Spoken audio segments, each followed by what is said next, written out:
आज अपन बात करने वाले काइनेटिक थ्योरी ऑफ गैसेस की। काइनेटिक थ्योरी का मतलब क्या है? गैस है वो किसी भी माध्यम में कैसे गति करती है उसके बारे में अपन आज डिस्कस करने वाले हैं, ये बात करने वाले हैं। ठीक है, अपन बिल्कुल इसे किसे बेसिक से आज अपन पढ़ने वाले हैं। ठीक है, अपन सबसे पहले किसकी बात करते हैं? 1803 में जो सर डोल्टन थे, कौन थे? Sir Dalton. सर डोल्टन ने किसकी खोज की थी? एटम की। ठीक है, एटम के लिए बहुत सारे क्या है हाइपोथेसिस हैं, जिसके अपन बहुत सारे अपन बेसिक से अपन बात कर रहे हैं कि एटम होता क्या है। एटम होता है बहुत ही स्मॉलेस्ट पार्ट है जिसको अपन क्या है और डिवाइड नहीं कर सकते। वो क्या होता है? एटम होता है। ठीक है, इस एटम 1803 के बाद में पदार्थ की तीन अवस्थाएं खोजी गई, जैसे ठोस है, द्रव है, गैस है। ठीक है, कितनी पदार्थ की अवस्थाएं होती है? सब्सटेंस की कितनी अवस्थाएं होती है? तीन होती है। कौन कौन सी? एक तो होती है सॉलिड होती है, एक क्या होती है? लिक्विड होती है और एक क्या होती है? गैस होती है। ठीक है, इस सॉलिड और लिक्विड के बारे में अपन बात करें तो इनकी बात अपन अलग चैप्टर में करेंगे। सॉलिड है, इस सॉलिड के काइनेटिक थ्योरी है, इसका बहुत सारे साइंटिस्टों ने इसकी खोज की, जैसे आइंस्टीन था, न्यूटन था, उन्होंने इसकी क्या कर दी? खोज कर दी। द्रव्य के लिए पास्कल थे, वो पास्कल ने कर दी। ठीक है, लेकिन गैस है इसके लिए किसी ने भी क्या थ्योरी नहीं दी थी। तो इसके एटम की खोज होने के बिल्कुल 70 साल बाद में, यानी कि 1873 में कौन आए? सर मैक्सवेल आए और कौन आए? वोल्टज मान आए। ठीक है, इन्होंने क्या बताया? इन्होंने गैस की गति के बारे में और कुछ इसके बेसिक प्रॉपर्टीज के बारे में बताया। वो अपन इस चैप्टर में क्या करने वाले हैं? डिस्कस करने वाले हैं। सबसे पहले अपन इसके बेसिक कंसेप्ट की अगर अपन बात करें तो वो क्या है? देखो, सबसे पहले अपन इसकी प्रॉपर्टीज की अगर बात करें, किसकी प्रॉपर्टीज की बात करें तो क्या है? गैस है, गैस के अणुओं के मध्य मतलब इंटर मॉलिक्यूल फोर्स क्या होता है? इसके अंदर अपस्टेंट होता है। मतलब कोई भी गैस है, इसके दो अणुओं के मध्य क्या है? अंतराणविक बल का मान कितना होता है? शून्य होता है। क्या होता है? शून्य होता है। ठीक है, ये बहुत ही, जैसे एयरफोर्स नेवी है, इसके अंदर बहुत सारे क्या आते हैं, इसमें क्वेश्चन आते हैं। ठीक है, इंटरमोलिक्यूल फोर्स का मतलब क्या होता है? अगर अपन इसकी बात करें तो देखो, आपने पढ़ा था कि सॉलिड होता है, लिक्विड होता है और क्या होता है? गैस होता है। ठीक है, सॉलिड के अंदर मॉलिक्यूल है, ये क्या होते हैं? पास पास होते हैं। ठीक है, लिक्विड के अंदर थोड़े से क्या होते हैं? दूर दूर होते हैं। और गैस के अंदर क्या होता है? बहुत ही दूर दूर होते हैं। ठीक है, जो सॉलिड होता है उस सॉलिड के अंदर दो अणुओं के मध्य लगने वाला बल का मान क्या होता है? सबसे मतलब मैक्सिमम होता है। ठीक है, और लिक्विड के मध्य क्या होता है? सॉलिड से थोड़ा सा क्या होता है? लेस होता है, लेकिन इसमें इंटरमोलिक्यूल फोर्स होता है लेकिन उतना नहीं होता जितना कितना होता है? सॉलिड में होता है। ठीक है, फिर अपन बात करते हैं गैस की। गैस के अणु देखो आप कितने दूर दूर है, इसके अंदर कोई फोर्स लग सकता है क्या? इसके अंदर कोई भी फोर्स नहीं लगता। ठीक है, अब इसके अंदर इंटरमोलिक्यूल फोर्स क्या होता है?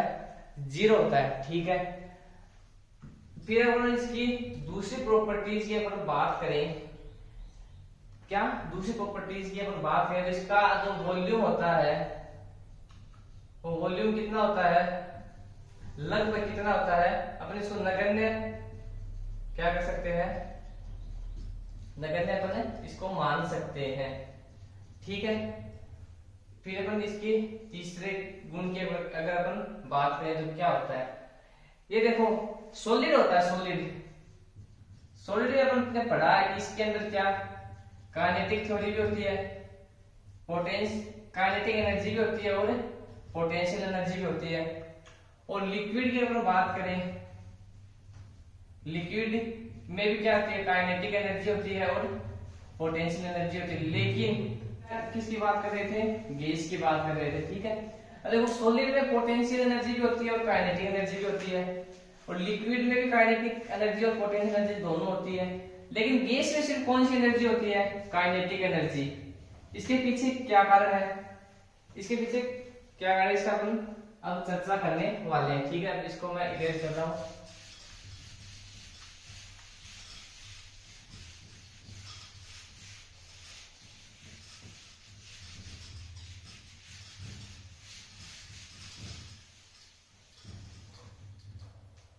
अब देखो, अपन ने क्या पढ़ा था कि गैस के अणुओं के मध्य क्या होता है, इंटरमोलिक्यूल फोर्स क्या होता है, जो शून्य होता है। ठीक है, अगर कोई भी दो अणु है, उन दो अणुओं के मध्य अगर आकर्षण बल या फिर ये आपस में जुड़े हुए नहीं है, तो ये क्या होंगे, फ्री है।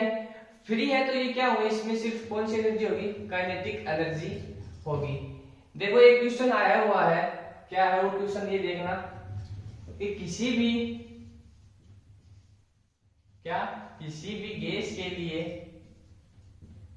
गैस के लिए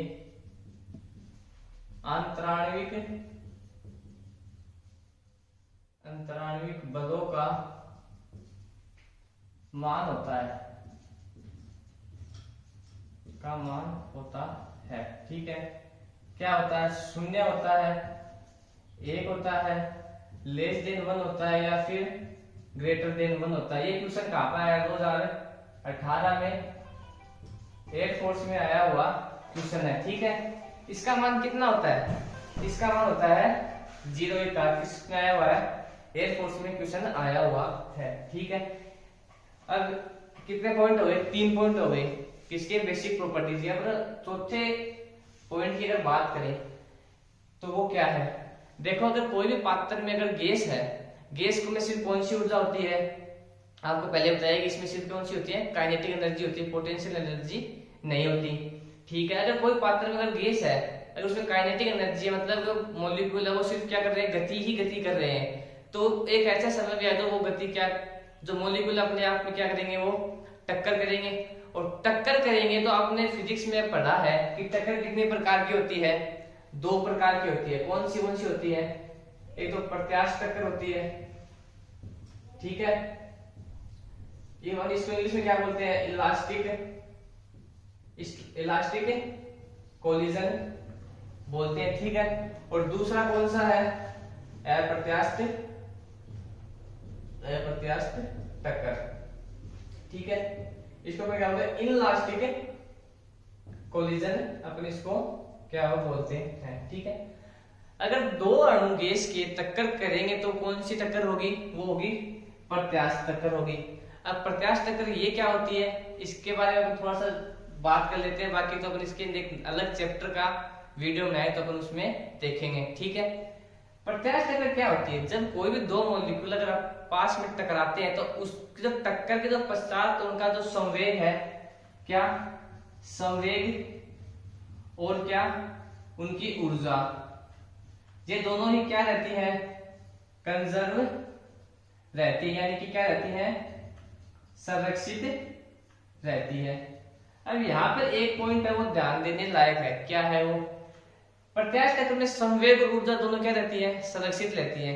लेकिन हमने क्या पढ़ा है कि गैस के अंदर स्थितिज ऊर्जा यानी कि पोटेंशियल एनर्जी तो होती है नहीं, सिर्फ क्या होती है, काइनेटिक एनर्जी यानी कि गतिज ऊर्जा होती है। तो इस यहाँ पर कौन सी ऊर्जा वो सुरक्षित रहेगी, इसमें ऊर्जा है वो रहेगी सिर्फ गतिज ऊर्जा सुरक्षित है। ध्यान रखने वाली बात है, इसमें क्या है, स्थितिज ऊर्जा संरक्षित नहीं है। ये क्वेश्चन में बहुत बार आया हुआ है कि गैस के अणुओं के मध्य होने वाले टक्कर में कौन सी ऊर्जा वो सुरक्षित रहती है, गतिज ऊर्जा, स्थितिज ऊर्जा, कुल ऊर्जा, या फिर ऑल ऑफ दीज, यानी कि तीनों ऊर्जा क्या रहती है, सुरक्षित रहती है। ठीक है, तो इसमें कौन सा आंसर आएगा, इसमें सिर्फ कौन सी ऊर्जा सुरक्षित रहती है, सिर्फ और सिर्फ गतिज ऊर्जा सुरक्षित रहती है।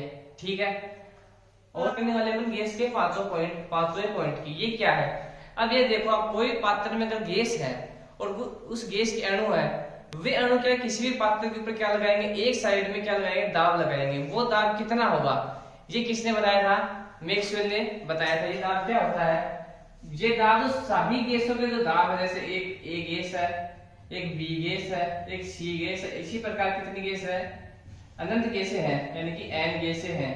इन सभी के लगाए गए दाब के क्या होगा, बराबर होगा। ठीक है, अब अपने गैस के कितनी आइडेंटिटी पटली, 5 आइडेंटिटी। कौन कौन सी पटली, सबसे पहली आइडेंटिटी गैस है, इस गैस के अणुओं के मध्य अंतराणिक बलों का मान कितना होगा, 0 होगा, ठीक है। और दूसरी बात अपने क्या पढ़ ली कि गैस है, उस गैस के अंदर सिर्फ कौन सी ऊर्जा होती है, सिर्फ गतिज ऊर्जा होती है। और तीसरा पॉइंट अपने क्या पढ़ा था कि इन गैसों के जो आयतन है वो कितना होता है, नगण्य होता है। और चौथी बात हमने क्या पढ़ी कि इनकी जो गैसों के अणु है उनके जो टक्कर करती है वो टक्कर कौन सी होती है, वो टक्कर होती है प्रत्यास्थ टक्कर। और प्रत्यास्थ टक्कर क्या होती है, प्रत्यास्थ टक्कर में इनकी ऊर्जा और संवेग दोनों क्या रहते हैं, संरक्षित यानी कि कंजर्व रहते हैं। लेकिन अपन बात आए ऊर्जा की, ऊर्जा कौन सी संरक्षित रहेगी, इसमें ऊर्जा रहेगी इसमें गतिज ऊर्जा संरक्षित। क्यों रहेगी, क्योंकि गैसों के अंदर पोटेंशियल एनर्जी तो उपस्थित होती नहीं है, सिर्फ कौन सी होती है, काइनेटिक एनर्जी। तो इसमें क्या रहेगी, काइनेटिक एनर्जी कंजर्व रहेगी। पांचवा पॉइंट क्या था, किसी भी अगर पात्र में गैस है, उस गैस का अगर अपन किसी भी पात्र की दीवार पर अपन दाब लगाएं या फिर दाब अपन फाइंड आउट करें, तो वो दाब क्या होगा, सभी गैसों के द्वारा लगाया गया दाब के क्या होगा, वो बराबर होगा। ये पांचों प्रॉपर्टी ये किसने दी थी, मैक्सवेल ने दी थी, ठीक है।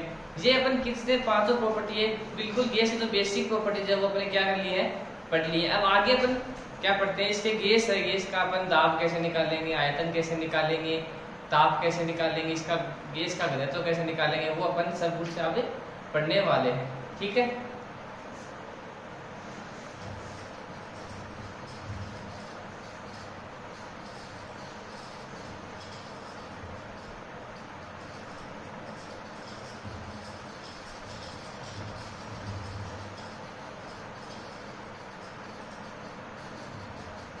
ठीक है, अब देखो एक तो क्या है अपने बड़ा सॉलिड और एक क्या है गैस, ठीक है।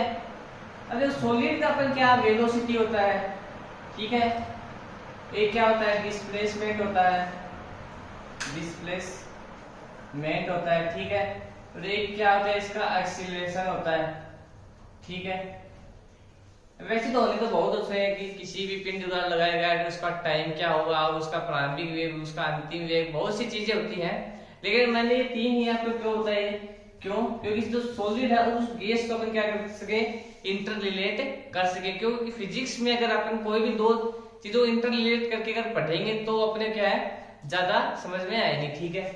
ये वेलोसिटी, डिस्प्लेसमेंट और एक्सीलरेशन है, ये अपन किससे फाइंड आउट करते हैं, ये अपन एक तो क्या है न्यूटन का नियम है, क्या है न्यूटन का लॉ है, न्यूटन्स लॉ है। और एक क्या है इक्वेशन ऑफ मोशन, इससे अपन क्या करते हैं, इसकी सभी की वैल्यू क्या करते हैं, फाइंड आउट करते हैं। उसी प्रकार गैस में क्या क्या होता है, गैस में एक तो क्या होता है प्रेशर होता है गैस का, ठीक है। एक गैस का क्या होता है, गैस का क्या होता है टेम्परेचर होता है, ठीक है। और एक गैस का क्या होती है वॉल्यूम होता है। ये तीन क्या है बेसिक है, बाकी और तो अपन इन तीनों से निकाल लेंगे, ठीक है।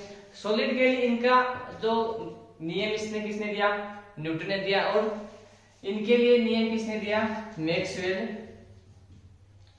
ने दिया। अब इनका मान किससे निकालेंगे, इनका मान अपन निकालेंगे आइडियल गैस से, ठीक है। अब कई जो बच्चे हैं या फिर कई हमारे दोस्त हैं उनको आइडियल गैस तो उन्होंने पढ़ी हुई है, 5 साल 7 साल से नाम सुना रखा है कि आइडियल गैस, लेकिन आइडियल गैस होती क्या है ये किसी को लगभग किसी को नहीं पता या फिर किसी ने देखी भी नहीं है, ठीक है। आइडियल गैस होती है वो अपन प्रकृति में जितनी भी गैसें हैं, ठीक है, जितनी भी गैसें वो सभी क्या है आइडियल गैस है। लेकिन एक कंडीशन है, उस कंडीशन पे ही वो आइडियल क्या है गैस अपना प्रॉपर्टीज दिखाते हैं। वो कंडीशन क्या है, ठीक है, अपन उस कंडीशन की अपन बात करते हैं, ठीक है। कोई भी गैस है जैसे अपन मान ले हीलियम अपन मान लेते हैं 2He4 है, ये भी एक क्या है आइडियल गैस है।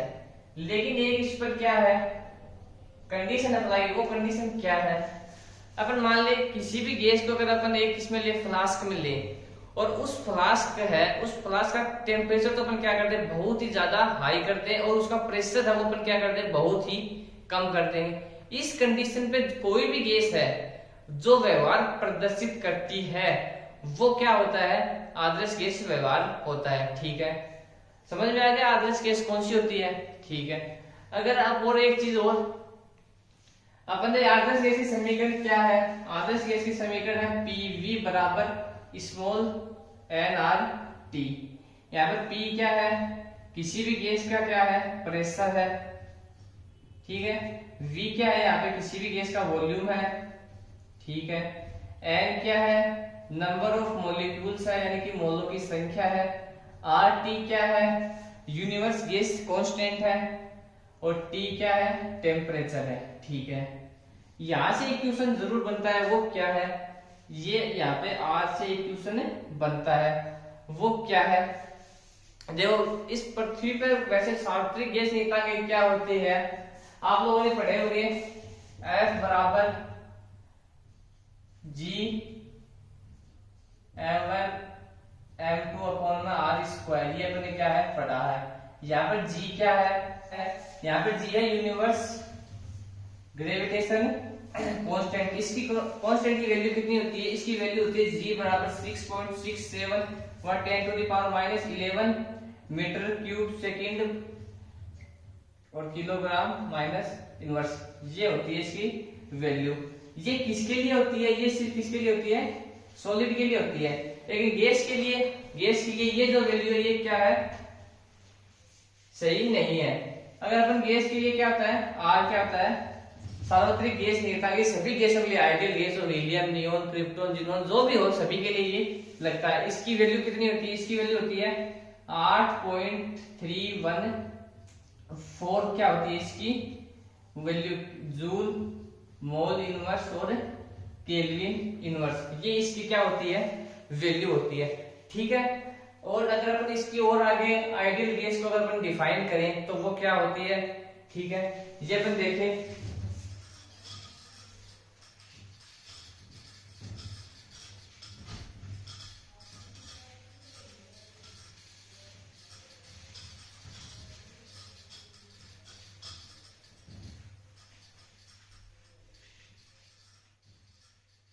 देखो आइडियल गैस क्या होती है, पीवी बराबर एन आर टी, ठीक है। अब इस गैस से अपन क्या क्या ज्ञात कर सकते हैं, देखो आप इसके द्वारा दाब ज्ञात कर सकते हैं, आयतन ज्ञात, यानी कि प्रेशर, वॉल्यूम, कांस्टेंट, टेम्परेचर, इसकी वैल्यू अपन ज्ञात कर सकते हैं। लेकिन मान लो अपने को गैस का घनत्व ज्ञात करना है या फिर उसके मॉलिक्यूल की संख्या याद करनी, वो अपन कैसे करेंगे, इसका क्या है, अपन इसको इंटरचेंज करेंगे अलग अलग फॉर्मूलों में, ठीक है। ये अपन क्या पढ़ेंगे, ये अपन अगली क्लास में पढ़ेंगे, ठीक है। आज जो कुछ पढ़ाया ये सब कुछ अपन ने बेसिक से लेके हाई तक कवर किया है, देखना, सब्सक्राइब